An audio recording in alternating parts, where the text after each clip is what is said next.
హైదరాబాదు నగరాన్ని సందర్శించడానికి వచ్చిన ఇతర జిల్లాలు, ఇతర రాష్ట్రాలు, ఇతర దేశాల నుంచి ఎవరు పర్యాటకులు వచ్చినా లేదా గణేష్ నిమజ్జనం అప్పుడు లేదా సచివాలయంలో ప్రభుత్వంతో ఏ పనులు ఉన్నా ఈ ట్యాంక్ బండ్ మీదకి ఎవరు వచ్చినా సర్దార్ సర్వాయి పాపన్న దర్శనం జరగాలి.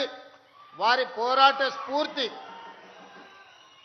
ఆనాడు రాజులు, భూస్వాములు, జమీందారులందరూ కలిసి పేదల మీద, బహుజనుల మీద దాడులు చేస్తున్నప్పుడు, వాళ్ళ ఆత్మ గౌరవానికి భంగం కలిగిస్తున్నప్పుడు ఈ బహుజనుల నుంచే పుట్టుకు వచ్చిన వీరుడు సర్దార్ సర్వాయి పాపన్న గౌడ్.